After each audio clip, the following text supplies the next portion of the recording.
Muy buenas noches, hermanos. Que el Señor les bendiga. Sean bienvenidos a nuestra reunión Zoom de esta noche. Damos gracias al Señor por la vida que nos ha prestado y la oportunidad de estar acá reunidos para tratar, como siempre, un tema que nos interesa como iglesia, que muchas veces es difícil de tratar, particularmente temas delicados que involucran diversas áreas como esta, ¿verdad?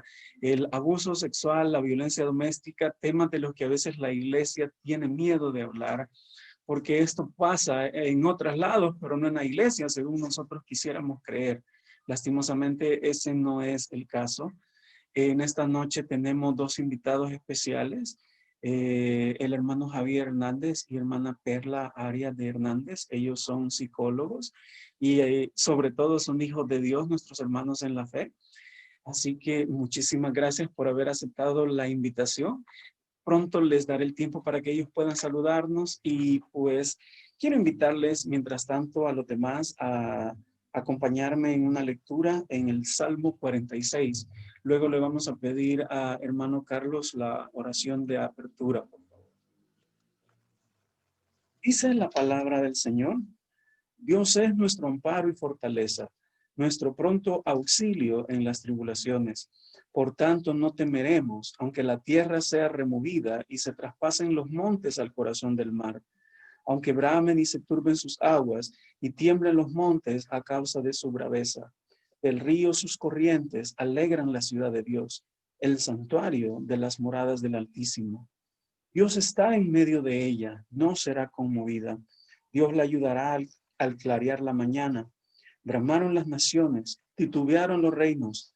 Dio él su voz, se derritió la tierra. Jehová de los ejércitos está con nosotros. Nuestro refugio es el Dios de Jacob. Venid, ved las obras de Jehová, que ha puesto asolamientos en la tierra, que hace cesar las guerras hasta los fines de la tierra, que quiebra el arco, corta la lanza y quema los carros en el fuego. Estad quietos y conoced que yo soy Dios. Seré exaltado entre las naciones, enaltecido seré en la tierra. Jehová de los ejércitos está con nosotros. Nuestro refugio es el Dios de Jacob. Amén. Muchísimas gracias por haberme acompañado en la lectura. Bienvenida, hermana Gaby, que se acaba de unir a la transmisión. Hermano Carlos, ¿podría dirigirnos en oración? Amén, amén, pastor. Vamos a inclinar nuestro rostro al Señor. Vamos a orarle en este momento. Señor Jesús, gracias te damos porque eres bueno. Gracias, Señor, por permitirnos estar una vez más acá, Señor, conectados. Padre, Señor, gracias porque tu misericordia ha sido grande. En esta noche, Señor, vamos a aprender, Señor. Vamos a detectar cosas, Señor, increíbles, Señor, que a veces están pasando dentro de nuestras iglesias, Padre. Y por favor, ayúdanos, Señor, a que nos dé sabiduría, conocimiento, Señor, y poder descubrir, Señor, algo, Dios mío, y poder ayudar a otros, Dios, para poder, Señor, que ellos también tengan esa voluntad, Dios mío, de quererse, Señor, perfeccionar lo que realmente desean, Señor, dar a luz, Señor. Gracias porque tú eres el que da la victoria. Tú, Señor, eres el que da la fuerza y da la sabiduría para poder seguir bien, Señor, poder seguir viendo tu camino día tras día, Señor. En esta noche, Señor, venimos ante ti, Padre, para poderte, Señor, darte lo mejor de nosotros y poder aprender y escuchar, Señor, y ver, Señor eterno, aquí nos exponen, Señor, parte de los temas que vienen, Señor, y tu palabra, Padre. Gracias por todo. Gracias, Jesús. Gracias, Hijo y Espíritu Santo. Amén y amén. Amén. Muchísimas gracias, Carlitos, por dirigirnos la oración. Bien, hermanos, como dije, tenemos invitados especiales en esta noche. Para mí, personas muy especiales y pues a quien tengo el agrado de conocer, ¿verdad? El hermano Javier Hernández, como dije, bueno, fuimos miembros de la misma iglesia. Él es un amigo muy especial, él es psicólogo de profesión. Y pues para mí, como dije, una persona muy especial porque cuando en los momentos más difíciles del caminar cristiano, yo creo que el hermano tomó la, digamos, la decisión o la tarea de disipularme y ayudarme a superar los momentos difíciles en mi caminar cristiano al principio, y por lo cual siempre voy a estar agradecido. También tenemos con él a su esposa, nuestra hermana Perla Arias Hernández. Ella también es psicóloga de profesión y nuestra hermana en Cristo. Y hoy ellos tomaron a bien, por lo cual yo les agradezco el aceptar la invitación para compartir con nosotros un tema que es delicadísimo muchas veces en la iglesia. Como dije al principio, nosotros a veces creemos que dentro de la iglesia no se dan cosas como el abuso sexual. Eso nosotros lo asumimos como es algo que pasa en otras iglesias, y ya saben ustedes a qué me refiero. O a veces creemos que la violencia doméstica es algo que no pasa dentro de nuestras congregaciones. Lastimosamente, esta no es la realidad. Quiero dejar con ustedes a mi hermano Javier y hermana Perla para que puedan saludarnos. Hermanos, el tiempo es suyo. Dios les bendiga. Qué gusto estar con ustedes. Es un placer enorme, como ya decía nuestro hermano Fernando, nos conocemos, somos amigos, hemos estado apoyándonos mutuamente, hemos estado compartiendo el conocimiento de la fe del Señor. Y hoy qué enorme placer pues poder estar hablando de un tema tan importante, no solo como profesionales ni como cristianos. Es un tema global, es un tema que nos afecta a todos en todas las áreas, en todos los estratos sociales, en todas las culturas, y no se diga la iglesia del Señor. Es un placer para mí poder compartir este tema con ustedes y mi amada esposa, ¿verdad? Ella con ustedes. Dios les bendiga. Amén. Que Dios les bendiga a todos. Es un gusto poder interactuar a través de este medio. Pues damos gracias a Dios, ¿verdad?, por esta oportunidad que nos da de poder compartir un poco acerca de un tema muy interesante. Y pues aunque sea por este medio, pero es un gusto pues poder verles a todos ustedes. Creo que hay algo que nos hace iguales y es que hemos sido comprados y lavados con la sangre de Cristo. Por lo tanto, sé que somos una sola familia y esperamos pues poder pasar un momento ameno, ¿verdad?, en el cual podamos aclarar algunas dudas y conocer acerca de algunos temas que posiblemente son un poco tabú en nuestra sociedad, pero creo que este tiempo se ha hecho para que podamos conocer acerca de eso. Así que gusto de conocerlos a todos, aunque sea por este medio. Y gracias a nuestro hermano Fernando por esta invitación. Y un saludo desde Argentina hasta Tejutla y Nahuizalco. Amén. La verdad, muchísimas gracias a ustedes por aceptar la invitación. Es un privilegio tenerlos por acá, ¿verdad? Y bueno, quizás la pregunta, digamos aquí para iniciar, para romper el hielo en todo esto, mi hermano Javi me decía, este es un tema que nos apasiona, me decía, porque de verdad que hay mucha gente dañada por este problema y ayudarlos es una gran bendición en medio de todo esto. Pero, ¿cómo definiríamos lo que es la violencia doméstica, ya entrando en materia? ¿Qué es eso? Ok, contestamos la pregunta. Según la ley, las leyes de nuestro país, hay una ley que es ley en contra de la violencia intrafamiliar. Define la violencia intrafamiliar principalmente como todo acto de omisión también, en el cual puede afectarse de forma psicológica, de forma física, de forma sexual a un miembro de la familia, sea unido por un vínculo consanguíneo o de afinidad, pero que de alguna manera pueda estar viviendo en el mismo hogar, en la misma casa, o pueda estar viviendo inclusive fuera de la casa. Pueda ser un hijo que no está viviendo en la misma casa o una pareja, pero que de alguna manera hay algo que los une y puede ser un lazo consanguíneo. Entonces, la violencia intrafamiliar en sí es todo acto de omisión que puede perjudicar a algún miembro del grupo familiar. Excelente, muchísimas gracias. Ahora, Hablando un poco más sobre esto, nosotros a veces creo que dentro de nuestra cultura salvadoreña tenemos muchas ideas erróneas, ¿verdad? En muchas ocasiones nosotros vemos cómo a veces cuando una mujer es agredida, incluso miembros de su propia familia, aunque la violencia también se da hacia el hombre en algunos casos, ¿verdad? Pero lo más común es que sean las mujeres las que sufren esto, igual que niños y ancianos. Pero cuando se trata de una mujer, a veces la misma familia le dice, bueno, ¿y qué hiciste o qué no hiciste? ¿Lo trataste mal? ¿No cumpliste con tus deberes? ¿O qué es lo que pasa? Y generalmente se le atribuye la culpa a la víctima. Pero ¿será esto así? ¿O cuál es la causa real de la violencia intrafamiliar? Bueno, ya logramos definir la que es. Y en sí hay muchos factores. Hay muchos factores, factores culturales, hay factores sociales. Y por lo general, la violencia viene de alguien que está alejado del Señor, ¿verdad? Eso es lo primero que debemos decir. Un violentador es alguien que está alejado del Señor. Este violentador, por lo general,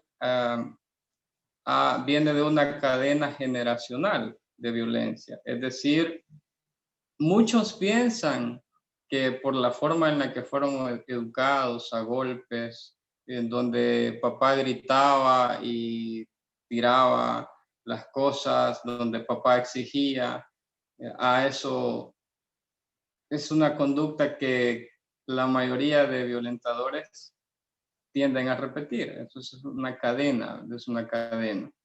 Entonces, de ahí depende, estar alejado de Dios y una cadena que viene, y ahí vamos a incluir el machismo, ahí vamos a incluir adicciones que provocan el que haya violencia dentro del seno familiar. Hay algo bien importante que se llama estatus o poder, y por lo general el hombre lucha por ese estatus. Por eso que usted decía esto, que generalmente el agresor tiende a ser el padre de familia o el hombre de la casa, ¿verdad? Hay un estatus. Entonces, eso por lo general son factores que provocan. Si nos vamos a culturas, estamos hablando nos vamos a la cultura islámica, ¿verdad? Ahí es totalmente diferente el rol del hombre y la mujer. En nuestra cultura, pues, hay bastante machismo. No vamos a dejar de decirlo, hay mucho machismo, hay muchas ideas mal interpretadas, ¿verdad? A causa de la familia, de quién es el que provee, de quién es el que manda. Hay muchos factores, si pudiésemos decir muchos más, pero creo yo de que, resumiendo, a estar alejado del Señor es lo primero. En segundo lugar, hay una cadena que viene de generaciones, hay frustraciones, adicciones y la lucha de poder, el estatus. Muy bien. Ahora, afortunadamente hoy en nuestro país este tipo de temas se han incluido incluso en los programas de estudio, ¿verdad? Yo trabajo en el área de estudios sociales y moral y cívica y afortunadamente he podido ver cómo esto se está abordando dentro de las escuelas. Y algo que pude notar que explican en estos programas es el famoso ciclo de la violencia. Y quizás para los hermanos que no lo conocen, me gustaría que ustedes pudieran explicarnos en qué consiste ese famoso ciclo de violencia. El ciclo de la violencia se manifiesta también en la violencia intrafamiliar. Y de inicio podemos ver la acumulación de tensión. Nosotros le llamamos acumulación de tensión a todos aquellos tipos de violencia que quiero exponérselos en esta hora antes de poder ver lo que es el ciclo de violencia. Quizás comentarles de que a partir de la violencia intrafamiliar se da una serie de tipos de violencia. Dentro de esos tipos de violencia o formas de violencia que se dan, tenemos lo que es la violencia emocional o la violencia psicológica, que es todo tipo de prohibiciones, es todo tipo de amenazas, de ridiculizaciones que se pueden dar dentro del sistema familiar. Es todo aquello que generalmente daña emocionalmente a las personas, quizás no es con un golpe, pero sí son con palabras que de alguna manera lo marcan a uno para toda la vida. Entonces, cuando hablamos de la violencia psicológica, también hay manifiesto dentro de la violencia intrafamiliar lo que es la violencia física. La violencia física es toda acción que lleva a dañar físicamente de forma indirecta a un miembro de la familia, que entre ellos pueden ser los guiñones de cabello, los empujones, los pellizcones, cuando de repente hay un miembro de la pareja que no quiere que le hable a otra persona externa, puede ser inclusive desde bofetadas, o inclusive llegar hasta el golpe, ¿verdad? Que puede causar hematomas o otra situación en el cuerpo. También tenemos la violencia sexual, y la violencia sexual pues es todo acto sexual hacia la otra persona que de alguna manera se hace de forma que no es la otra persona, no da la autorización, no da el consentimiento, no está de acuerdo en esa relación o en esa práctica sexual. Por lo tanto, se cataloga como violencia sexual y es parte de la violencia intrafamiliar.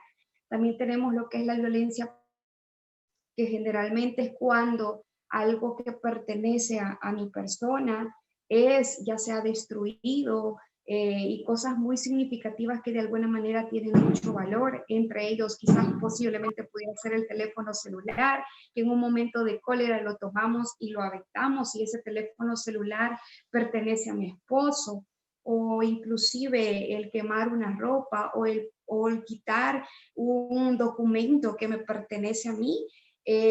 Todo eso puede verse dentro de la violencia intrafamiliar. Pero, ¿qué es el ciclo de violencia familiar? El ciclo de la violencia se da con la acumulación de tensión, que puede iniciar principalmente con pequeñas acciones aparentemente, que pueden verse muy pequeñas. Puede iniciar con un comentario desagradable de denigración a la otra persona, puede iniciarse con empujones, con nosotros salvadoreños decimos, ¿verdad? De repente le hacemos le enseñamos el puño y quizás no la toco, pero de alguna manera esto tiene un mensaje a la otra persona. Entonces, lo que es la etapa de la acumulación de tensión se puede dar con esas acciones que quizás no dañan físicamente a la otra persona, pero de alguna manera se va acumulando esas pequeñas acciones que nos hacen sentir mal. Luego de esa etapa de acumulación de tensión, cuando de repente hay violencia verbal, violencia física, llegamos al punto de poder llegar a la agresión en sí. Y la agresión en sí es cuando de alguna manera ya llegamos a golpear a la otra persona, golpeamos a la pareja o incluso golpeamos a los niños. Generalmente es cuando sentimos que ya el agresor siente que ya no puede más, explota y de alguna manera afecta a una segunda persona, que puede ser, inclusive puede ser el esposo también, porque acá estamos viendo a la mujer como víctima, pero también puede hacer de que el hombre también se vea violentado en todo caso.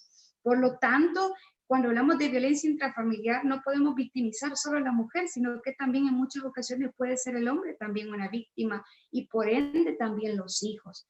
Entonces, en la agresión yo ya llego a golpear a la persona, yo ya llego a quemarle inclusive las escrituras de la casa, a venderle la casa que a ella le ha costado, que a él le ha costado, a destruirle, a golpear el vehículo que le ha costado a él o a ella. Entonces, todo eso entra en la parte de la agresión. Pero luego vamos a la siguiente fase, y es la fase del arrepentimiento, o lo que conocemos como la luna de miel. Acá el agresor tiende principalmente a sentirse arrepentido por lo que hace, y se acerca donde la esposa y le dice, mira, me equivoqué, lo siento mucho, pero ya no va a volver a pasar, fue un momento en el cual yo ya no pude más, te golpeé y toda la cosa, al punto de que logra nuevamente el perdón, ¿verdad? Hay algunas, en esta etapa posiblemente el agresor a veces puede experimentar el arrepentimiento y en algunas ocasiones ya no lo experimenta.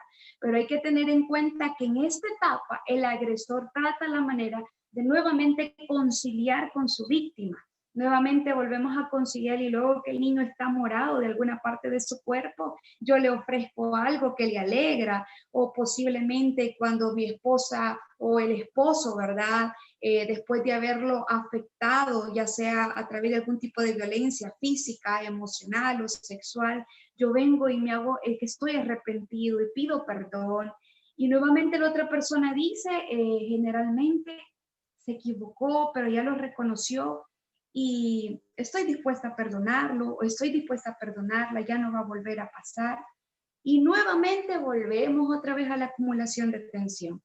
Entonces, estas etapas se viven dentro de la violencia intrafamiliar, tanto la acumulación de tensión, el momento también de la etapa en la cual es la agresión en sí, y luego pues la luna de miel o la fase del arrepentimiento, cuando el agresor nuevamente tiende a conciliar con su víctima.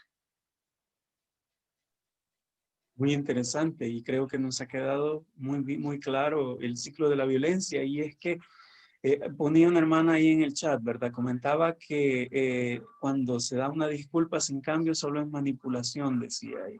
Y creo que quizás muy acertado el comentario, porque muchas veces utilizamos un falso arrepentimiento para manipular a la otra persona y que el victimario se convierta en víctima muchas veces. Ahora, la pregunta del millón en todo esto: nosotros como cristianos nos consideramos el pueblo del Señor, hablamos de santidad, de amor al prójimo, etcétera, etcétera. Y deberíamos serlo y debemos seguir hablando de eso. Pero la pregunta es, ¿pasa esto dentro de la iglesia? ¿Hay cristianos que son agresores, violentadores? ¿Ocurre la violencia doméstica en nuestras iglesias? La respuesta es un sí rotundo. Un sí rotundo, y duele que esté pasando esto dentro de las congregaciones. Yo creo que más de alguno de los que estamos conectados hemos escuchado de algún caso de violencia, de algún caso de abuso. Hemos escuchado de esposos cristianos celosos, de esposos cristianos que no aportan para la comida, que no dejan que sus esposas vayan a trabajar, de hijos que se sienten mejor en la casa del hermano tal que en su propia casa. Tengamos cuidado, algo está pasando. Hijos, niños que de repente recibimos en la escuela dominical, en los grupos de jóvenes, en los diferentes ministerios, que usted ve que no quieren estar en casa. Algunos lloran porque no quieren irse para su casa. Cabe mencionar que muchas veces se da este factor, y es que las esposas se congregan, pero probablemente el esposo no es creyente, ¿verdad? Entonces ahí también hay un análisis muy profundo que hacer. Pero la respuesta es un sí rotundo, hermano Fernando. Yo sé que usted como pastor en algún momento se ha dado cuenta de algo que ha pasado, y nosotros también nos hemos dado cuenta de estas cosas que están pasando. Eso es una realidad, y yo creo que todos los que estamos conectados no me dejarán mentir que es una realidad, que somos el pueblo de Dios, pero muchas veces Satanás se mete y hace caer, ¿verdad?, a muchos en este flagelo. Entonces tengamos cuidado, es una realidad. Correcto, así es, ¿verdad? Lastimosamente está pasando, lo oímos quizás creo que todo pastor, todo maestro de jóvenes o de niños lo ha escuchado en algún momento cuando de pronto un niño se sincera y habla sobre lo que está pasando en su casa. Y sí, lastimosamente es algo con lo que los pastores tenemos que tratar. En una ocasión oí a una mujer decir de su esposo, ¿verdad? Su esposo ocupaba cierto cargo relevante dentro de la congregación e incluso solía predicar, ¿verdad? Y ella decía, antes de que comience el sermón, yo no quisiera que subiera. Y cuando está allí predicando, yo no quisiera que bajara. Porque ella decía de que era una cosa en la casa y otra cosa cuando estaba en el púlpito.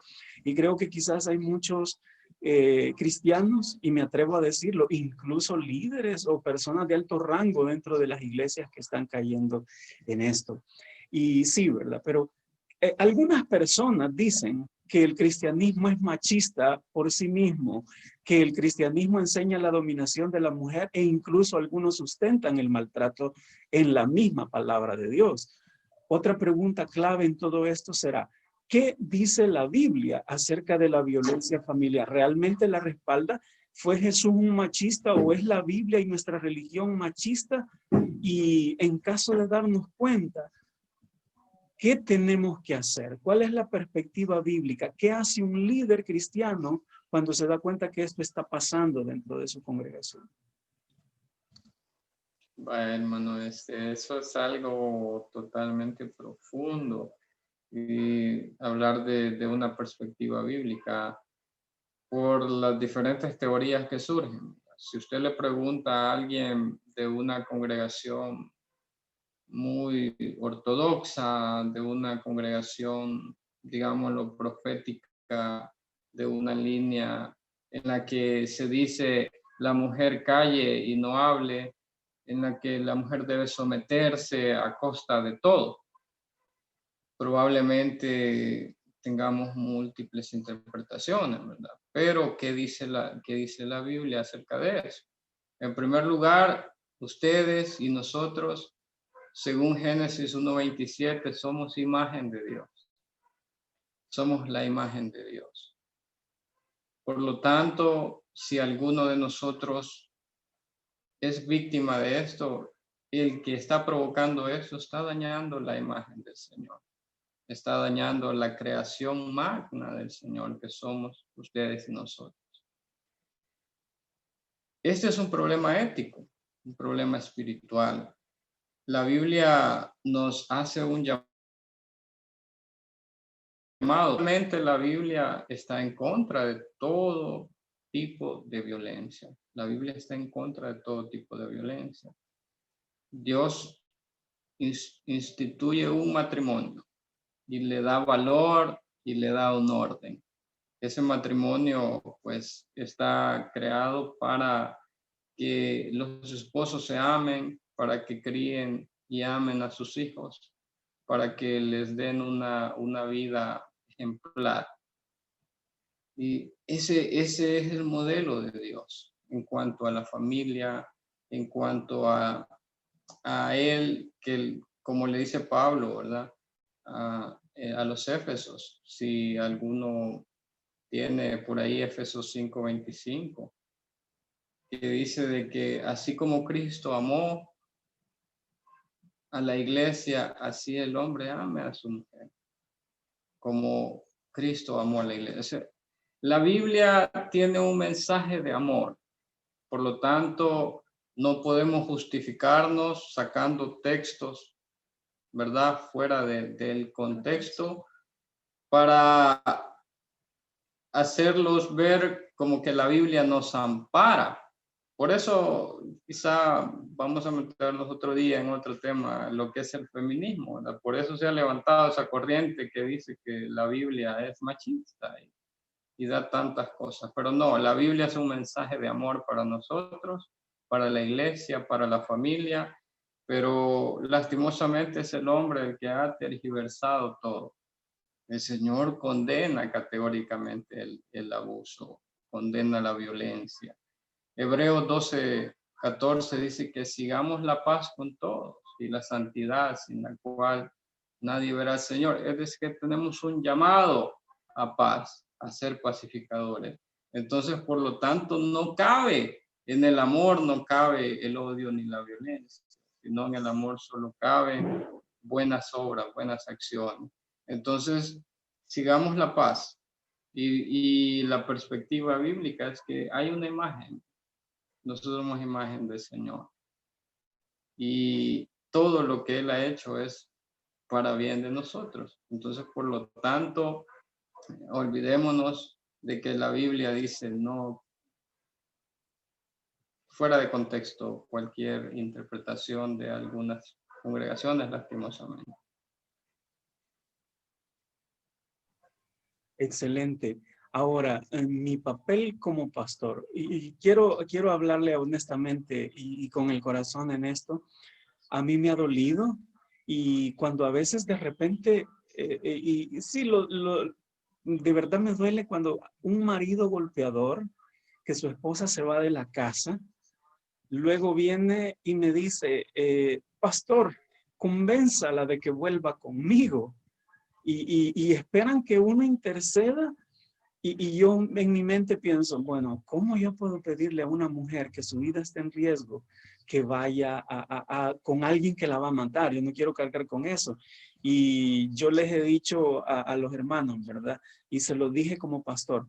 Si su pastor le está presionando para que usted regrese con alguien que la golpea, denuncia al agresor y denuncia a su pastor, porque esto no es correcto. No podemos promover la violencia, ¿verdad? ¿Qué piensan ustedes? ¿Cuál debe ser el pastor de nosotros como pastores, el papel de los pastores y de los líderes cuando nos damos cuenta de esto? ¿Debemos ocultarlo o qué? Pues de ninguna manera hay que ocultarlo. Por eso es tan necesario esos temas que ahorita estamos abordando, para que todo cristiano tome conciencia de la necesidad de actuar y de no callar. Por lo general, muchas veces se ocultan este tipo de cosas por decir, ¿para qué meterme en problemas de otra familia? Incluso hay dichos que dicen que la ropa sucia se lava en casa, ¿verdad? Es como decir que nadie se dé cuenta, pero cuando se trata de violencia, cuando se trata de abuso, nosotros como profesionales y como cristianos tenemos que actuar de oficio. Se dice que si sabemos de violencia, hay que buscar la manera de denunciar, ¿verdad? Este tipo de arbitrariedades que se dan. Es necesario que conozcamos las diferentes instituciones gubernamentales, no gubernamentales, que amparan a este tipo de víctimas. Es necesario de que como iglesia también tengamos conciencia de que no todo es decirle vaya a orar, mire, perdónelo. No, mire, perdónense. Hay niveles que son definitivamente intolerables. No sé si quieres agregar un comentario a eso. La iglesia tiene que estar preparada justamente para este tipo de temas. Lo ideal sería que la iglesia pueda estar capacitada en estos temas, de lo cual lo felicitamos a usted por abrir este espacio que rara vez las iglesias dan su tiempo para poder explicarle a todos, ¿verdad?, de la iglesia sobre estos temas. Pero a veces los evadimos o a veces nos hacemos que no los vemos. Sin embargo, es muy importante que la iglesia pueda tener inclusive un protocolo a seguir ante este tipo de circunstancias que pueden estar pasando dentro de la dinámica eclesiástica. Y justamente los líderes deberían de saber cuál es ese protocolo a seguir, de orientar a sus miembros cuando esta situación esté pasando. De mi parte, pues yo no creo conveniente que alguien que sea una persona agresora pueda estar utilizando un púlpito o inclusive teniendo ministerios.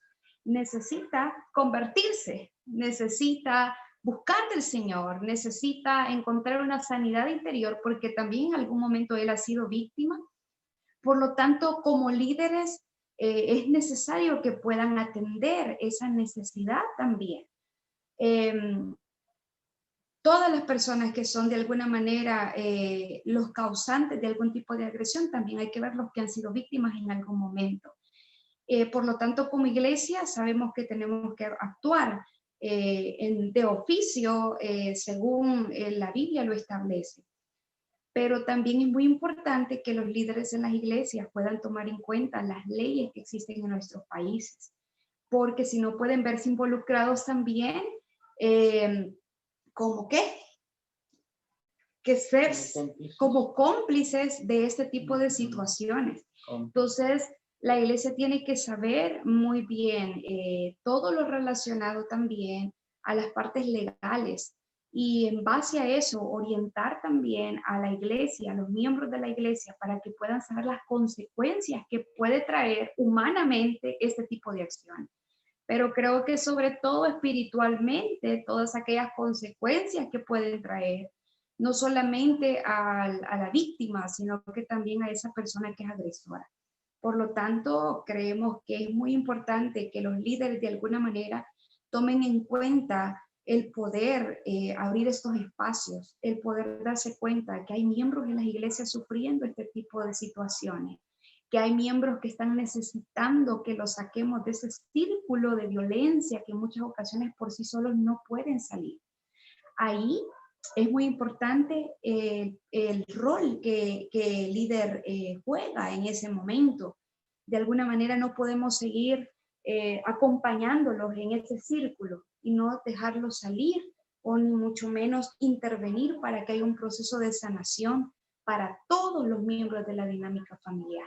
Por lo tanto, el papel del líder es muy importante en este tipo de situaciones. Cabe mencionar de que en el país tenemos dos leyes. Bueno, la ley contra la violencia intrafamiliar, publicada en el año 96, ¿verdad? Con una reforma en el año 2016. Y también ISDEMU está promoviendo la ley integral para una vida libre de violencia contra la mujer. No hay problema en que la iglesia conozca de leyes y cuáles son los procedimientos a seguir. Como todos sabemos, actuando con madurez, tenemos que velar, ¿verdad?, por la familia, por la niñez. Como cristianos debemos velar por el cuerpo de Cristo, pero es indispensable que la iglesia conozca, no a la primera discusión, tal vez de palabras, vamos a ir y vamos a denunciar, pero eso va a ser un show, no. Hay ciertas etapas, ¿verdad?, que viven las familias que están padeciendo este flagelo. Entonces llega el momento que eso ya es inevitable y hay que hacerlo. Como líderes, como espirituales, hay que orar por estas familias, hay que rogar al Señor, ¿verdad? Porque todo sea lleno de paz, ¿verdad? En el hogar. Tenemos que buscar la manera entre los líderes de solucionar y apoyar a estas personas en ciertos problemas y darles a conocer si ellos no saben la parte legal. ¿Okay? Es fundamental. Excelente, muchísimas gracias. En el chat comenta el hermano, hace una pregunta el hermano Carlos Rivas, ¿cómo marcamos la línea entre lo que es disciplina bíblica? Y él cita el ejemplo de Proverbios 23:13 que dice, no rehúses corregir al niño porque si lo castigas con vara no morirá, lo castigarás con vara y librarás su alma del Seol. Yo conocí un caso de un padre que le pegaba todas las mañanas a sus hijos porque decía que el padre que ama a su hijo temprano se levanta a corregirlo, ¿verdad? Entonces, él había tomado eso como base para todos los días, hubiera o no hubiera razón castigarlo. Ahora, la pregunta sería, ¿verdad? Del hermano, ¿cómo marcamos el límite entre cuándo es disciplina y cuándo es abuso?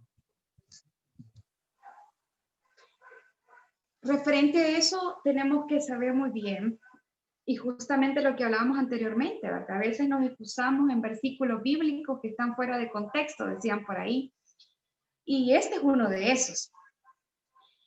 A veces no hay necesidad de poder abusar físicamente, porque todo golpe es violencia, ¿verdad?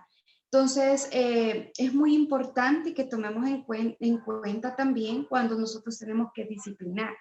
Cuando usted pone normas claras en su casa, cuando usted establece un vínculo de confianza entre los niños, con los adolescentes y jóvenes dentro de la familia, cuando usted es claro en las normas que se establecen dentro de la familia y sabe que van a venir consecuencias que no necesariamente puede ser el golpe, eso de alguna manera permite que la disciplina se establezca dentro de la casa.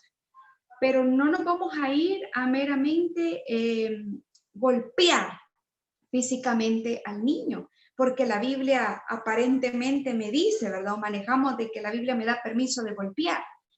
El golpe puede llegar de alguna manera a darnos cuenta de que somos incapaces de establecer normas y límites dentro de la familia. Por lo tanto, es muy importante que tomemos en cuenta eso, ¿verdad? No excusarnos de que la Biblia me da la oportunidad de golpear, porque esa es disciplina.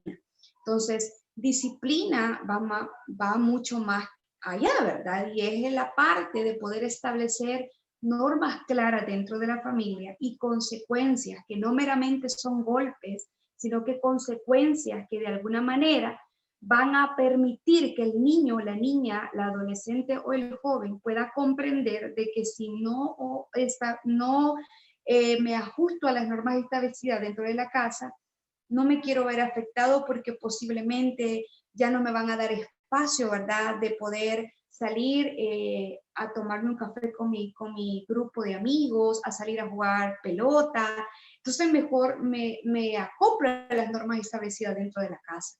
Por lo tanto, hay que tener mucho cuidado en eso. Disciplina no es golpe en sí. Disciplina es establecer normas claras y consecuencias claras dentro de la familia, sin necesidad de poder llegar al golpe. En muchas ocasiones lo que puede pasar es que curtimos a los niños, a las niñas, a los adolescentes o a los jóvenes de tanto golpe y al final siguen siendo los mismos y no comprenden. Entonces creo que tenemos que tener muy claro y a lo mejor ir cambiando ese chip de que en muchas ocasiones, como le decía anteriormente, hay que tener claro entre lo que es la violencia física y la violencia física nos puede meter en problemas, ¿verdad? Entonces, pero sí el saber de que no es que voy a dejar hacer lo que el niño quiera o lo que la niña quiere, pero si yo tengo una norma clara, coherente en mi casa, algo establecido, entonces yo voy a lograr que la conducta del adolescente, del niño, se regule. Si yo soy persistente en esa norma, si yo soy persistente en la consecuencia en la que he establecido y que cumplo lo que digo, entonces todo eso incluye dentro de la disciplina y no es meramente golpear para poder cambiar una conducta.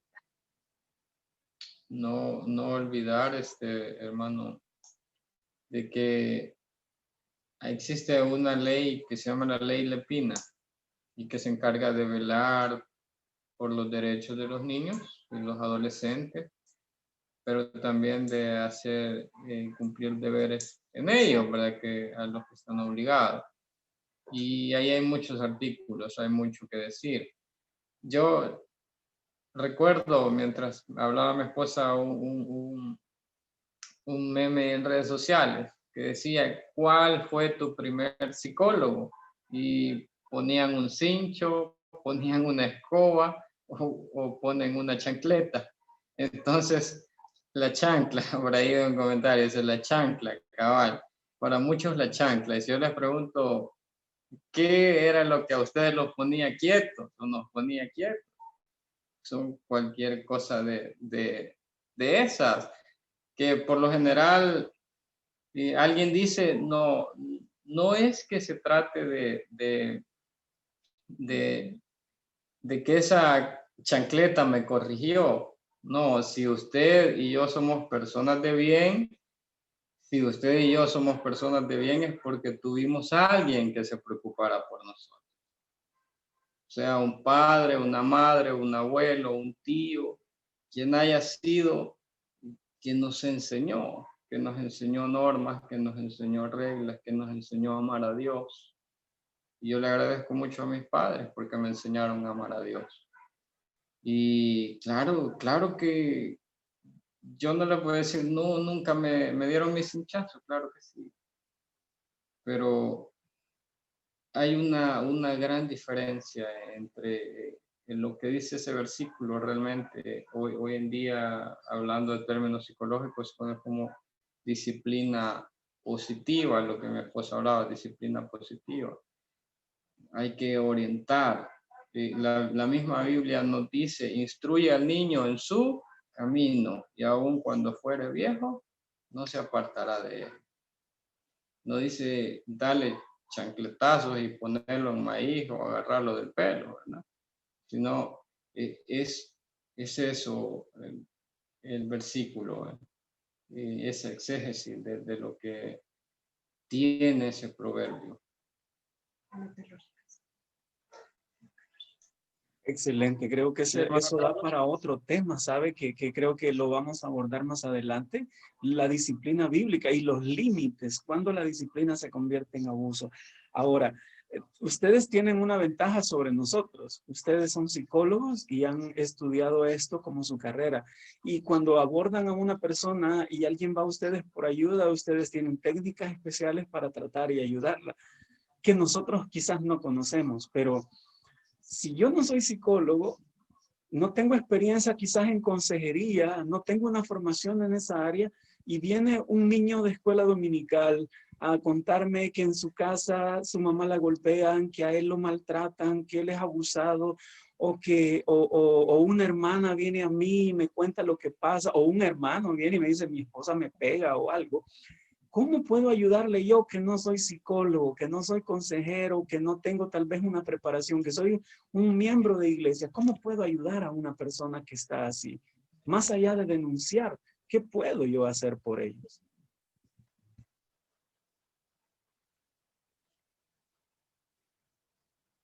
pues no, qué hacer, no siendo quizá conocedor de leyes o conocedor de la área emocional, como tal vez nosotros podemos entenderla de una manera diferente.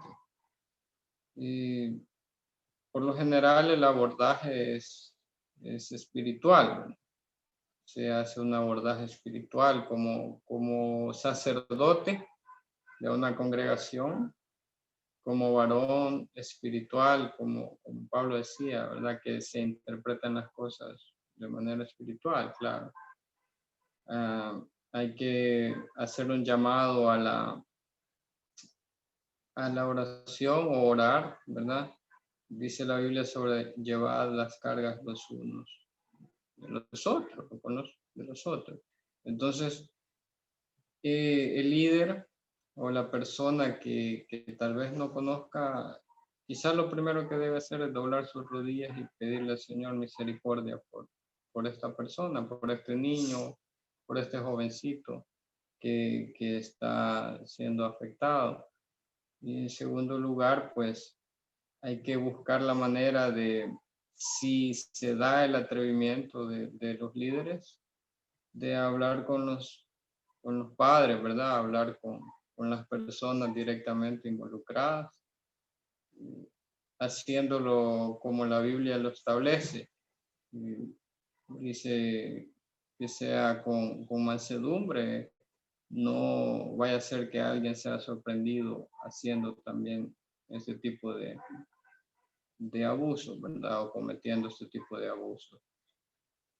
¿Quiere aportar algo mi esposa?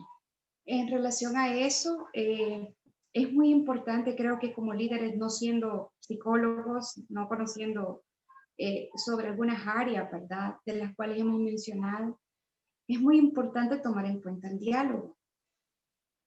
Porque quizás un papá o una mamá se acerca a uno desesperado para decir, ya no hay qué hacer con mi hijo está teniendo esta conducta. Es muy importante escuchar, Creo que el escuchar se vuelve un elemento muy importante en esos momentos para poder comprender cómo se encuentra la dinámica familiar. Y creo que el escuchar lo podemos hacer la mayoría, ¿verdad? O todos si es posible, poder escuchar al miembro, pero también darme el espacio para poder hablar con el pequeño, para poder hablar con el adolescente, para poder hablar con el joven, respecto a motivo, ¿verdad? Por ahí decían que es muy importante el hecho de que podamos brindar una atmósfera de confianza, el poder acercarme también al joven, al adolescente, al niño, no para acusarlo, no para regañarlo, no para decirle, mira, ¿por qué te estás portando mal? Tu mamá me vino a decir esto y esto y esto. No, sino que para escucharlo también, para poder saber qué está sucediendo o qué es lo que le sucede a él, ¿verdad? Porque cuál es su motivo de su comportamiento, qué le lleva a eso. En base a eso, en base a esos diálogos que se sostengan, podemos conocer dos cosas y desde esa área poder saber de que Dios nos da sabiduría para poder comprender algunas circunstancias y cómo vamos a actuar para poder apoyar a esa familia a mejorar ciertas áreas. Es muy importante que nos demos ese espacio, ese tiempo como líderes, de no quedarnos solamente con lo que dice el niño, sino que también con los adultos, pero no quedarme solamente lo que dice el adulto, sino que también sentarme con el niño, brindar ese espacio. En base a eso, creo que la Biblia es el manual más importante para poder corregir conductas, para poder cambiar mucho tipo de conductas que afectan a un segundo. Y en base a eso también el poderle dar seguimiento de acuerdo a lo que logremos recapitular de ambas partes. Por lo tanto, el espacio del diálogo y la confianza es un elemento clave para los líderes al saber que tienen miembros que están pasando por esta situación o que se están quejando que sus hijos están mal y que ya no saben qué hacer. Hermano Fer, también agregar que, como usted dice, es algo previo a la denuncia o qué hacer para no denunciar, porque meterme en eso es un lío muy grave. Y se puede hablar de oración, lo que dijimos, de dialogar, de buscar a las personas involucradas, pero también está el área psicológica. Usted como pastor o alguien como líder puede decirle, miren, pasen una terapia, pasen, si el pastor tiene un ministerio familiar, ¿verdad? Hacer un taller, ¿verdad? Porque Dios puede hacer y obrar también a través de muchas áreas, ¿no? Entonces, es importante, ¿verdad? Que la iglesia no se quede con, no, yo al psicólogo no voy, porque el psicólogo para eso está. Es el especialista en la salud mental, el psicólogo es alguien que tiene un abordaje especial en el área emocional y por lo tanto podemos también recomendar. Entonces, sí podemos darle respuesta a esa pregunta. Excelente, muchísimas gracias. Ahora, desafortunadamente creo que a veces, sí, todos estamos acostumbrados a que a veces entender que violencia doméstica se refiere a golpes, a palabras ofensivas. Sin embargo, a veces la violencia llega a niveles que hasta resulta vergonzoso hablar de ellos, como es el abuso sexual. Y otra vez, créanme que el corazón de un pastor se parte cuando sabe que algo así ha pasado dentro de su congregación, dentro de gente que uno ama, o dentro de personas que aunque no sean dentro de la congregación, de pronto vienen y tienen la confianza con el pastor de la comunidad y hablan y le dicen, mire, yo estoy viviendo eso. Incluso a veces también tenemos maneras, entendemos cuando hay abuso hacia un niño, lo llamamos incesto y bueno, eso obviamente es un delito, pero también hay una forma que muchas veces disfrazamos de la normalidad cuando se trata de una esposa y uno dice, no, es que ¿cómo te va a abusar sexualmente? Si él es tu esposo, él tiene derecho sobre tu cuerpo.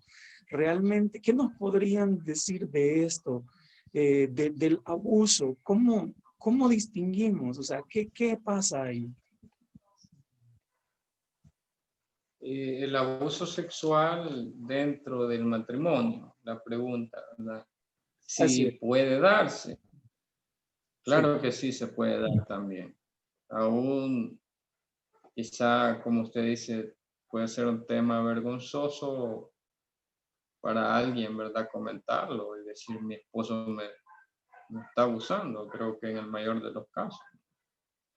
Y si entendemos que abuso sexual es toda acción, toda práctica que se dé abusiva en la que una de las partes no dé el consentimiento. Y eso llámese tocamientos, eso llámese exposición a pornografía, eso llámese el querer realizar alguna práctica sexual que la esposa o el esposo no esté de acuerdo. Y muchas más que pudiéramos mencionar.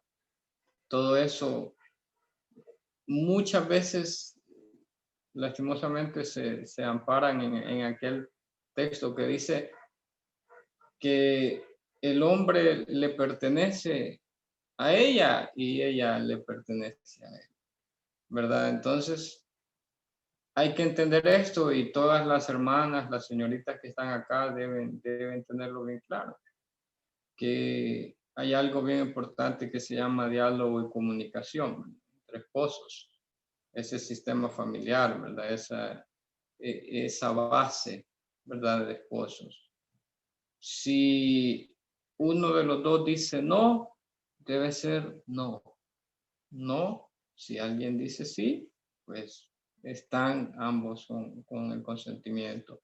Pero no puede el hombre excusarse, ¿verdad? En decir, ya te casaste conmigo y sos mía y voy a hacer contigo lo que yo quiero. De ninguna manera. Lastimosamente hay quejas, ¿verdad? Hay muchos historias conocidas acerca de eso. Pero el llamado es a que aprendamos, ¿verdad? A respetar, ¿verdad?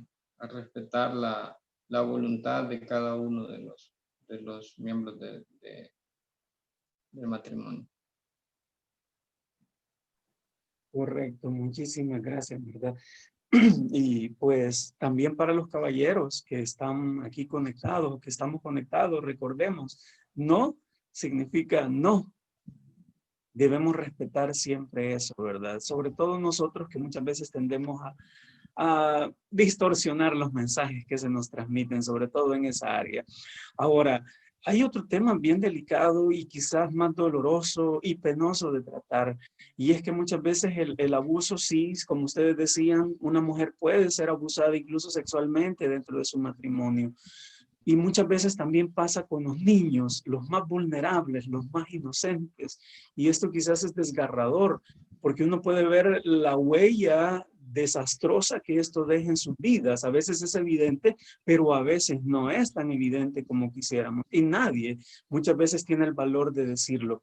Ahora, ¿cómo podemos notar o cómo podemos saber cuando uno de nuestros niños que estamos tratando en nuestra iglesia, en una clase de escuela dominical, que asiste a nuestros comedores infantiles, que es parte de la congregación o no? ¿Cómo sabemos? ¿Cómo podemos notar esas marcas así casi invisibles de que alguien está siendo abusado sexualmente?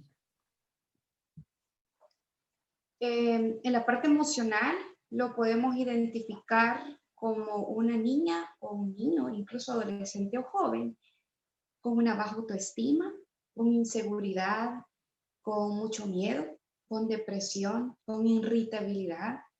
A veces se presenta como enojo frecuente que realmente o internamente es una depresión interna.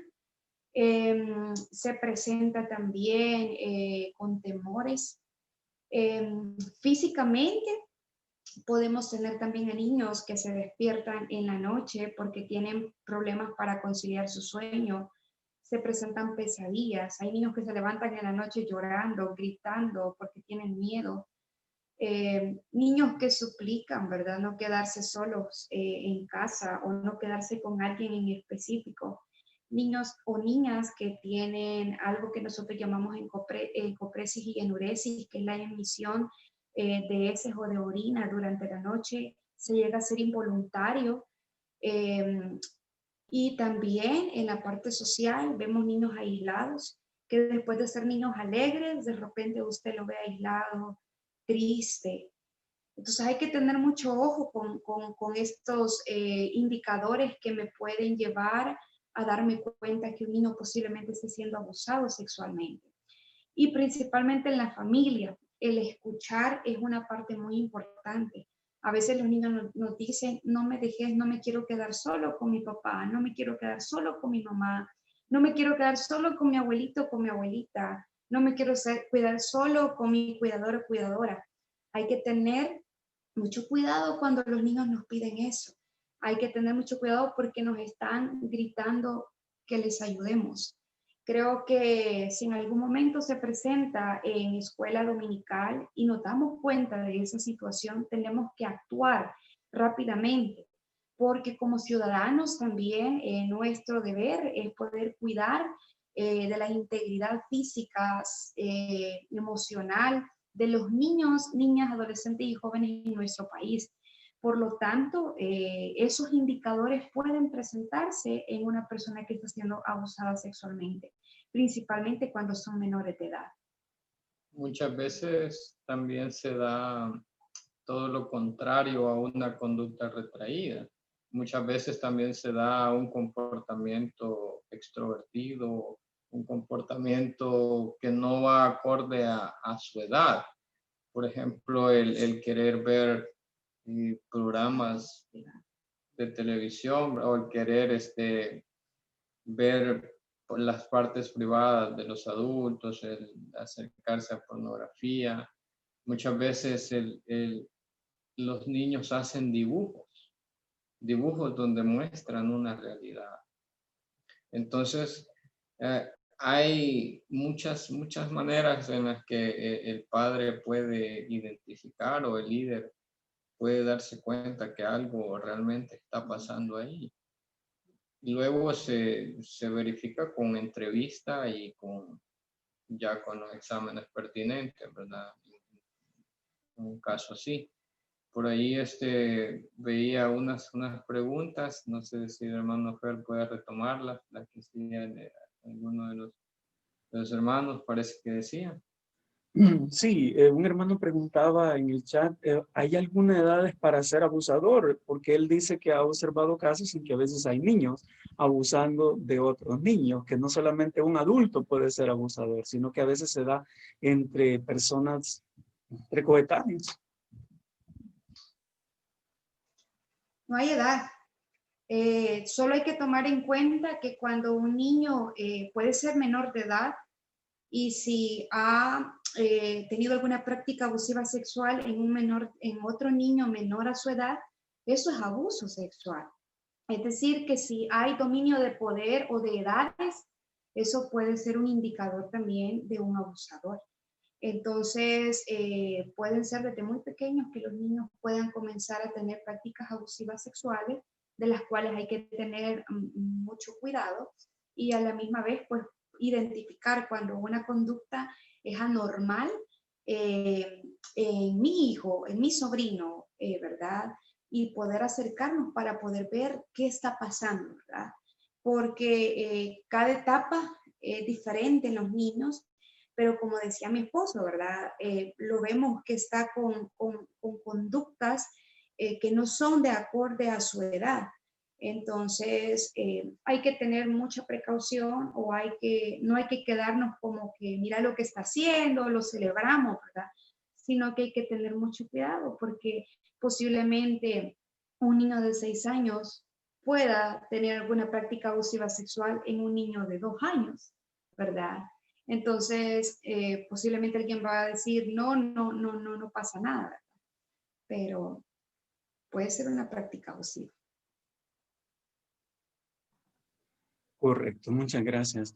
Ahora, cuando yo he identificado con los indicadores que ustedes nos daban, que una persona, que un niño es abusado, ¿qué es lo que nosotros podemos hacer para ayudarle? ¿Cuál es el protocolo a seguir en tal caso?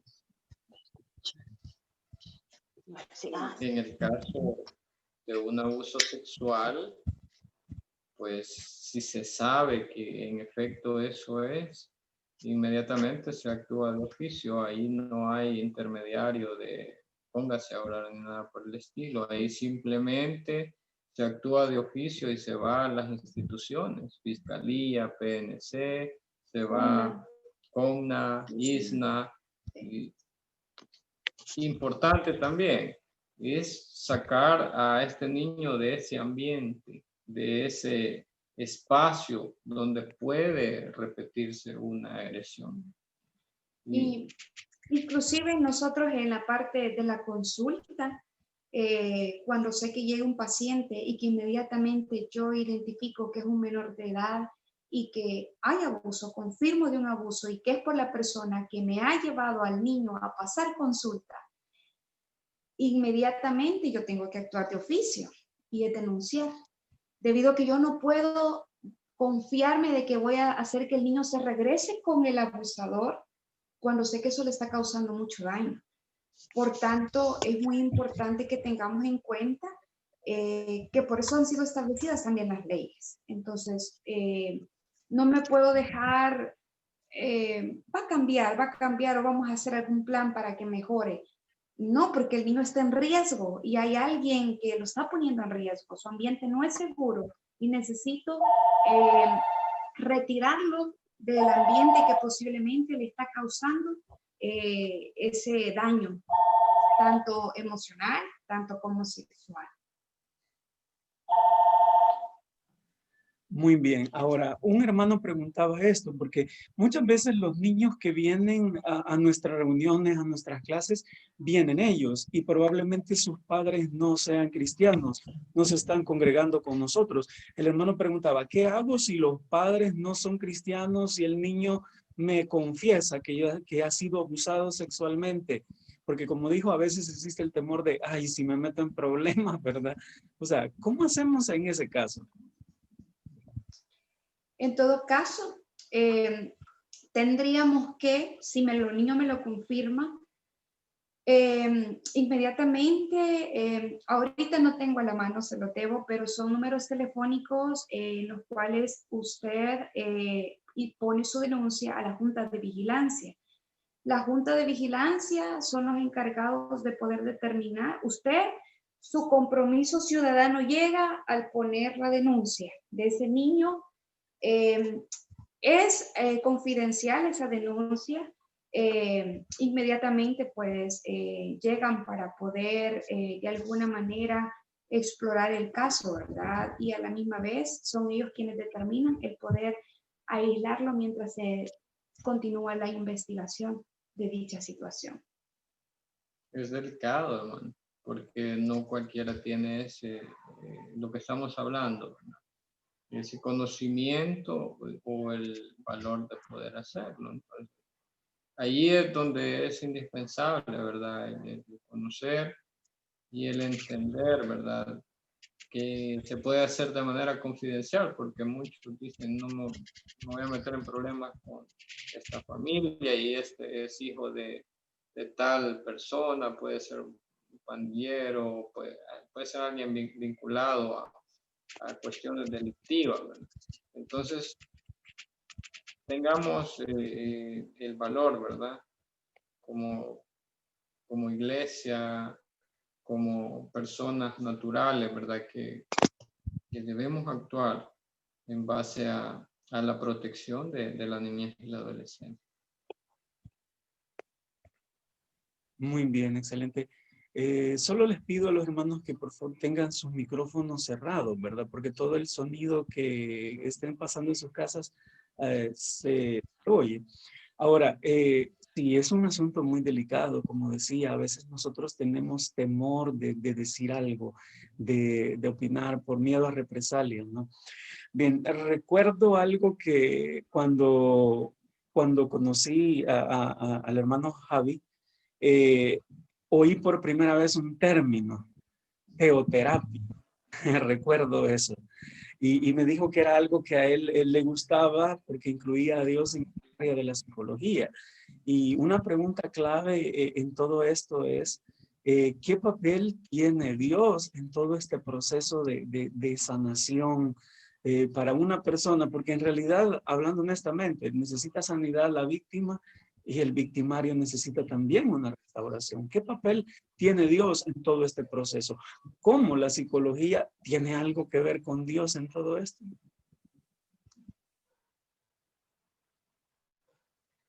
Bueno, Dios lo es todo. El Señor lo es todo. El Señor es un Dios que está para los necesitados.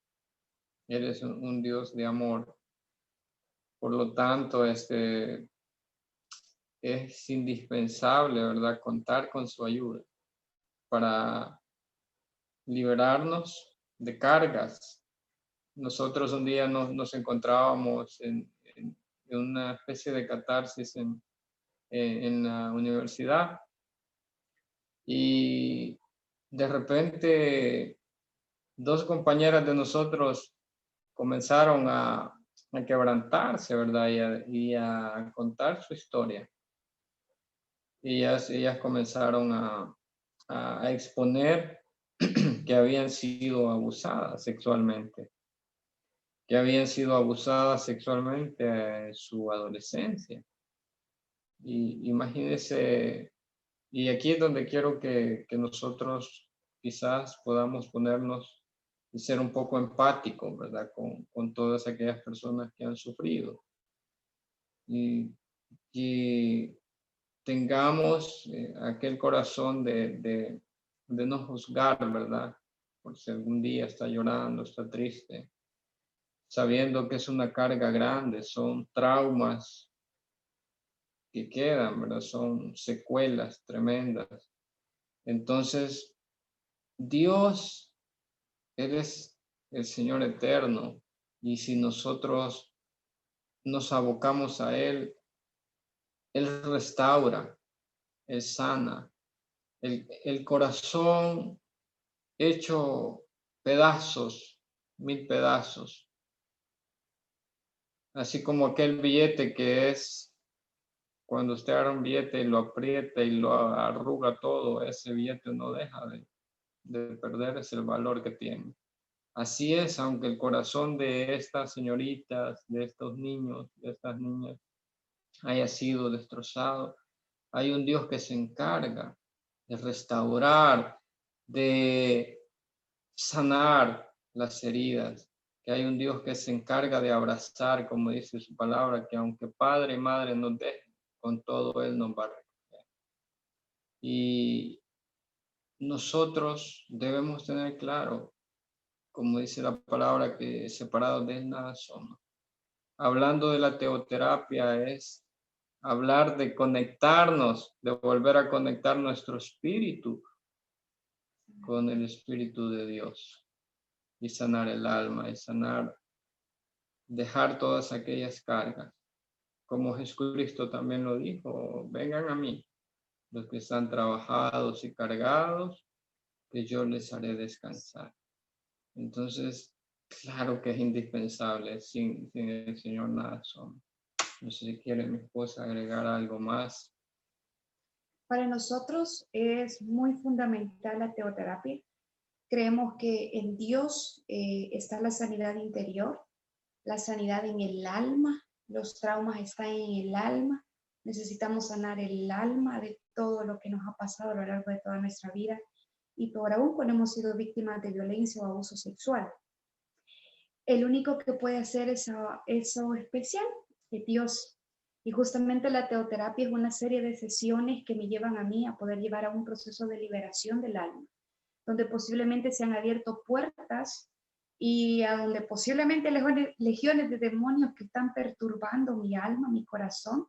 Por lo tanto, necesito sacarlo para que no sigan contaminando mi corazón, para que no sigan contaminando mi alma, para que no sigan impidiéndome crecer espiritualmente, desarrollándome de forma normal en las diferentes áreas de mi vida. Y eso solamente Dios lo puede hacer. La iglesia necesita sanidad interior y en estos casos, desde la parte de psicología, nosotros trabajamos en esa área y creemos definitivamente que Dios puede obrar milagrosamente en todos esos corazones perturbados, en todos esos corazones que están tristes, que están angustiados por situaciones que han pasado en su vida anterior, en su vida, a lo largo de su vida, de las etapas de su vida. Dios tiene la sanidad, Dios tiene el control, Dios restaura, Dios sana internamente y a veces necesitamos ser sanados internamente para que seamos sanados físicamente, pero también espiritualmente. Entonces, definitivamente que es una de las áreas en las que ambos trabajamos y consideramos y hemos visto cosas muy especiales desde liberaciones de gente con depresión que ha estado, intentado quitarse la vida. Y Dios los ha restaurado, han recibido sanidad interior y están trabajando en la obra de Dios y cuentan su testimonio. Y así pues hay muchas otras situaciones que pueden estar pasando a donde Dios puede sanar nuestro corazón, nuestra mente. Excelente. Muchísimas gracias y pues yo creo que es muy, muy necesario. Creo que las ciencias, cualquiera que sea, han cometido un grave error cuando abandonan a Dios o sacan a Dios de todo esto. Y creo que la psicología, más allá de lo que algunos puedan comentar, ¿verdad? Cuando la psicología va de la mano de Dios, creo que puede ser un gran instrumento de sanidad para las personas, porque Dios es el que hace la obra, pero también necesitamos cristianos preparados en esta materia, que no solo le vayan a decir, ¿verdad? Mire, venga, voy a orar por usted, sino que de verdad sepan cómo dar un trato integral a este tipo de problemas. Por eso damos gracias al Señor por personas como ustedes que pues han dedicado su vida a esto, para bendecir a otros, ¿verdad? Necesitamos más como ustedes en la iglesia del Señor. Abrimos espacio para nuestros hermanos que puedan tener algún comentario, alguna pregunta, alguna duda. Yo sé que algunos de ustedes ya hicieron sus preguntas a través del chat, pero si hay algo que no les haya quedado claro, hay algunas palabras que ustedes quieran dirigirle a los hermanos o hacer un comentario o algo que quieran decir, este es el momento. Les pido que puedan abrir su micrófono y hagan la pregunta directamente a nuestros hermanos. El tiempo es para ustedes. Hola, hola. Hola, Dios les hermano. bendiga, hermanos. Hola, Perdón, hermano. solamente un comentario y quizás al final con una pregunta. En mi caso, yo soy líder de Exploradores del Rey. Trabajo con niños, muchachos y todo. Hablamos mucho acerca de la ley Lepina, bueno, de la lepina y así. Y también soy papá de 2 niñas, soy esposo, soy amigo, soy hermano, soy hijo, un montón de cosas. A veces, por cuestiones de trabajo, ando sumamente con el estrés arriba, muy, muy arriba. Y eso pareciera hacerme ver que soy un abusador. ¿Por qué? Porque quizás no le presté atención a mis hijas, porque quizás no le presté atención a mi esposa, porque quizás no quiera cenar o comer o por muchas cosas. Ahora bien, esto, ¿cómo no convertirnos en una generación de cristal, ¿ya? Que le afecte todo, ¿ya? Me preocupa porque anteriormente, bueno, el hermano Fernando no dejará mentir eso, nosotros fuimos criados de una manera, y así, yo quiero criar a mis hijas de la mejor manera, con el mayor respeto posible, con el amor de Dios como base en todo, pero no quiero que crezcan siendo tan frágiles.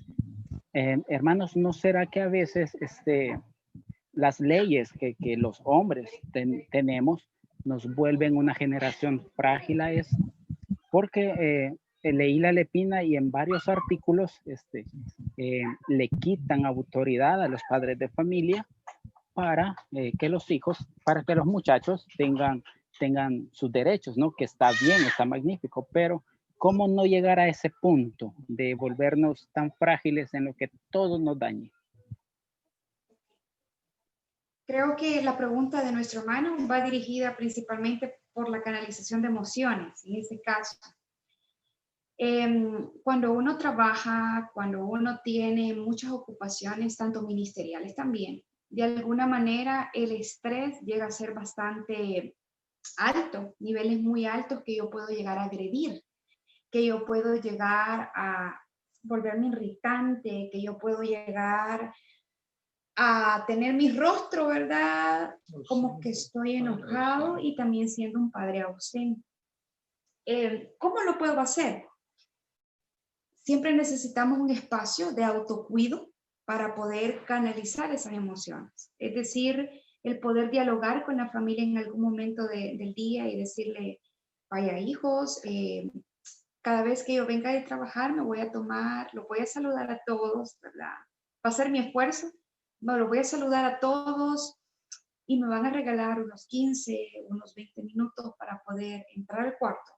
Pero yo me comprometo a que después de esos 15 minutos yo voy a salir para poder conversar con todos ustedes y para poder estar con ustedes apoyándoles. Estoy pensando tanto en cómo canalizar mi emoción porque necesito un espacio de autocuido, pero también estoy pensando en que ellos necesitan tiempo, necesitan cariño y necesitan también ser escuchados. Entonces, en todo caso, es necesario que pueda tener ese espacio para que usted pueda lograr bajar al estrés que existe, ¿verdad? Y de alguna manera, pues después, el salir, ¿verdad? Renovado nuevamente para poder ahora sí escuchar a toda la dinámica familiar. Porque de lo contrario, pues tendemos a irritarnos después que hemos pasado un día bastante estresante de toda esa acumulación de situaciones que hemos cargado. Llegamos a la casa, llegamos irritantes, llegamos y podemos llegar a ofender, ¿verdad? Podemos llegar a hacer sentir mal a la dinámica familiar y puede empezar la acumulación de acciones o situaciones que pueden dañar emocionalmente a mi sistema familiar. Así que es muy importante el brindarse el espacio también para poder bajar el estrés y luego salgo para poder atender a la familia. Creo, hermano, que también una de sus preocupaciones hoy al final, y es que cómo es las leyes que se han creado pueden llegar a quitar autoridad a los padres. Entiendo que por ahí va también cierta preocupación suya. Y lo mencionamos durante la entrevista y es que la disciplina, claro que es necesaria. Por lo tanto, no es que la ley quite autoridad a un padre de ninguna manera. Si usted como padre se encarga de instruir, si usted como padre se encarga de poner reglas claras, si usted como padre se encarga de ser consecuente con lo que habla, lo que dice, si usted con su esposa, por ejemplo, usted le dice, si mi hija no hace las tareas en esta hora establecida, yo le suspendo, ¿verdad? Cierta programa de televisión, yo le suspendo, no le doy dinero, ¿verdad? Alguna consecuencia.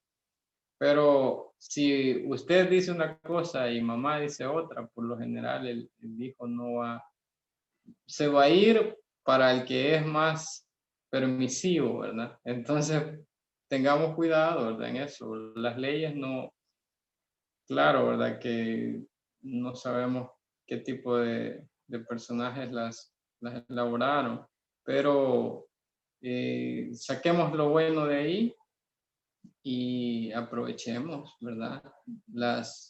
La disciplina saludable que podamos ejercer como padres, como madres. Y cabe mencionar también que en esa parte de la Lepina también hay un espacio donde habla acerca de los deberes de los hijos.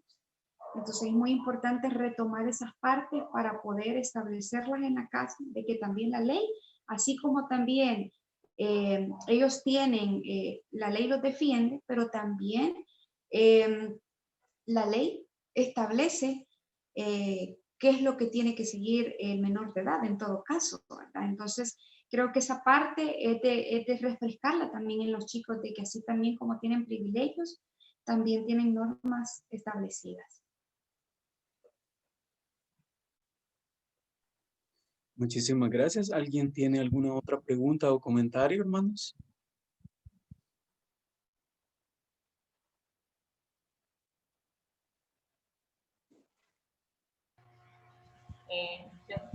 ¿Cómo están?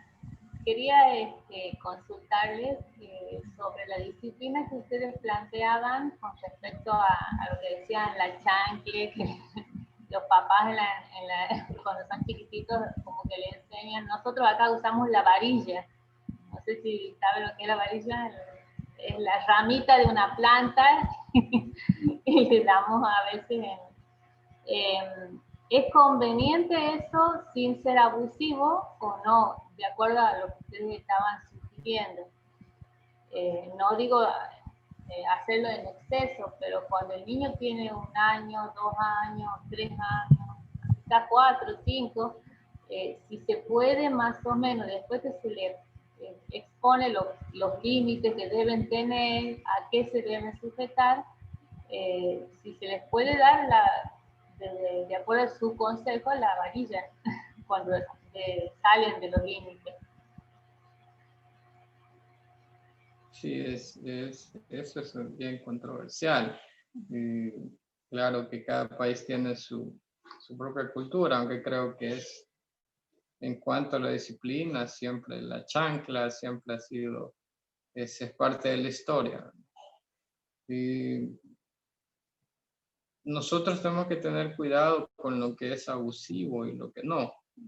Y yo no puedo decirle a usted, mire, péguele, o porque no sé con qué fuerza o con qué ira o con qué nivel emocional usted lo va a hacer, ¿verdad? Porque por lo general cuando el padre está enojado, agarra cualquier cosa, y muchas veces se han dado casos de heridas graves, de fracturas, de golpes en la cabeza.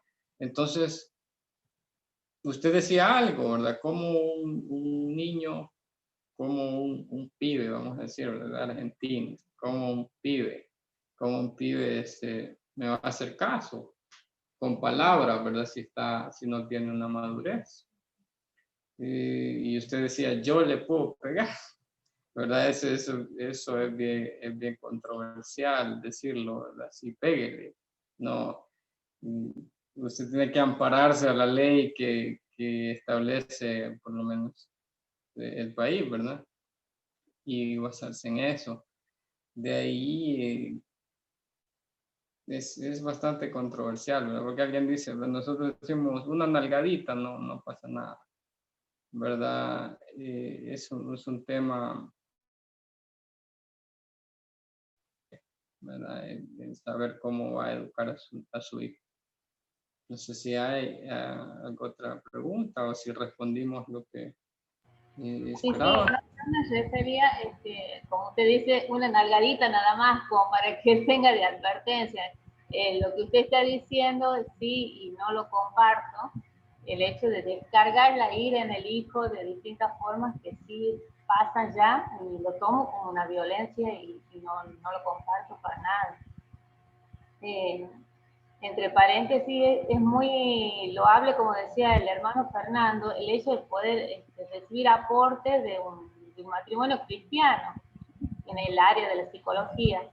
Es diferente plantear, por ejemplo, estos casos a un psicólogo común, inconverso. Tienen distintos puntos de vista, pero superficiales, no están nada fundados.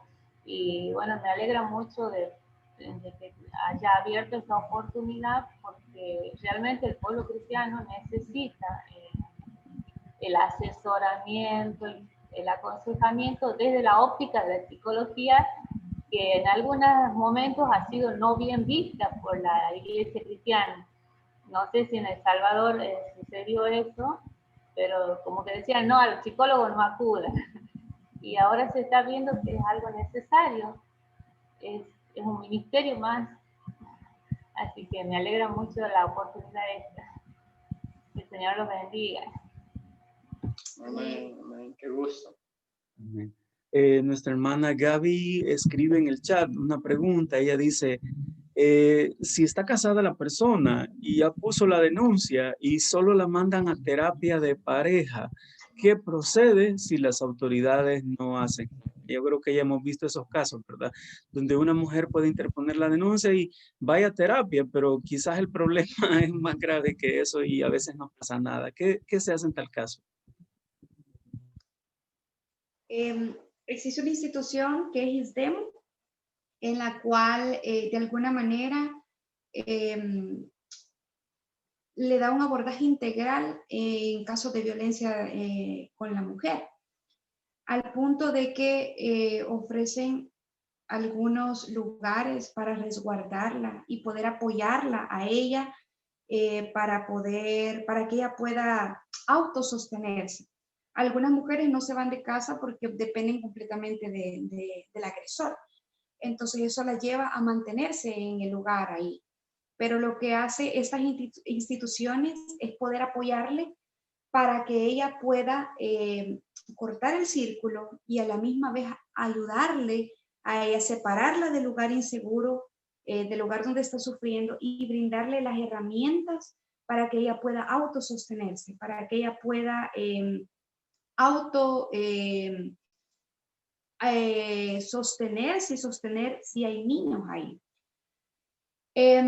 Cabe mencionar que uno de mis consejos puede ser, vaya a terapia, como decía la hermana, ¿verdad? Pero sí hay instituciones en las cuales es necesario, bueno, las intervenciones que tienen son muy integrales, ¿verdad? Y en algunas ocasiones puede ser también, ¿verdad? Que sean casos a donde de repente intervino la policía, pero después ella dijo que no pasaba nada, entonces la policía no tomó en serio esa denuncia porque no hubo una cancelación, ¿verdad? De lo que ella ya había establecido. Es de empoderar mucho sobre esos temas de violencia para que la mujer pueda comprender que está siendo vulnerada de sus derechos, ¿verdad? Y que a la misma vez pues necesita un apoyo para que ella pueda estar convencida, ¿verdad? Y todo esto no es un proceso fácil, sino que se tiene de un proceso terapéutico que esas instituciones ofrecen a la persona que es víctima. Sí, a veces quizás la preocupación ahí resulta porque a veces hay negligencia de parte de las autoridades pertinentes. Entonces, que si usted ve que, por ejemplo, en cierta institución no le hacen caso, como decía el hermano, y el problema es latente, hay que buscar otra institución, hay que buscar una ONG, hay que ir a fiscalía, si es necesario ir a la Defensoría de los Derechos Humanos. Creo que ya no está Ciudad Mujer, no sé si aún existe Ciudad Mujer. Y son diferentes instituciones que pueden auxiliar, ¿verdad? El problema de esta manera. Es decir, ya fui a ISDEMU y no me hacen caso, ya fui a la policía. Entonces, busque otra institución y busque la manera de refugiarse, ¿verdad? Ese creo yo que sería el procedimiento indicado a seguir. Muy bien, excelente. ¿Alguien tiene alguna otra pregunta para concluir?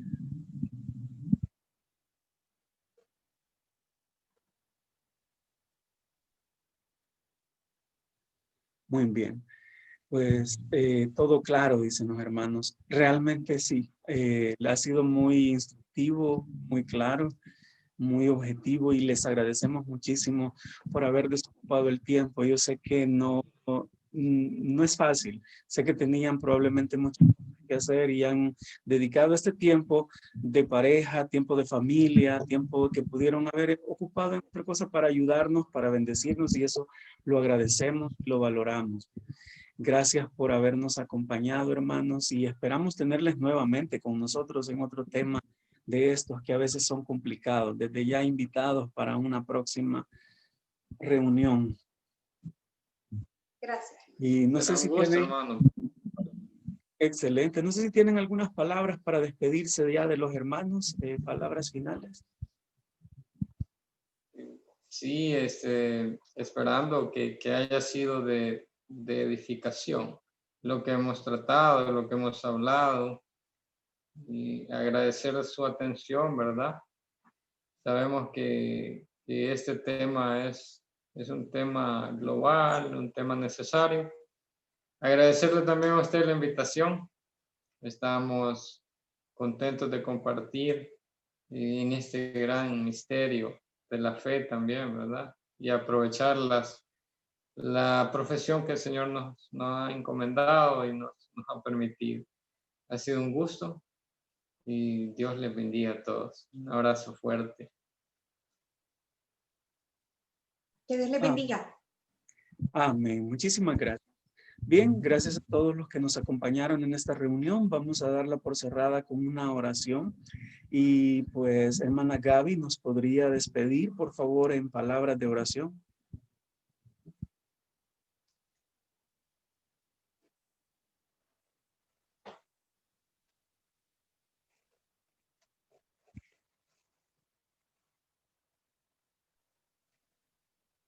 Ok, creo que hermana Gaby no nos escucha. Vamos a darle el privilegio a hermana Noemí, que nos despida, por favor, en oración. Oremos, hermanos. Muchas gracias, Padre Celestial, por esta oportunidad que hemos tenido de escuchar a través de sus hijos distintos consejos, en base también, Señor, a su palabra. Gracias, Señor, por la vida de ellos, por el ministerio que están teniendo y con el cual puedan ser útiles para el pueblo tuyo, Señor. Queremos rogarle que los guarde, los bendiga, los siga prosperando y también, Señor, ayuda en nuestras vidas para que lo que hemos escuchado lo podamos poner al servicio, Señor, de cada hermano que tengamos en nuestras manos, en compañía, para poder ayudarle, y también, Señor, personas que nos rodean que aún están sin Cristo. Nos encomendamos en sus manos, en el nombre de Cristo Jesús. Amén. Amén. Muchísimas gracias, hermanos. Gracias a todos los que nos acompañaron. Que el Señor les bendiga y que tengan una muy feliz noche. Bendiciones. Dios les bendiga. Dios les bendiga. Bendiciones.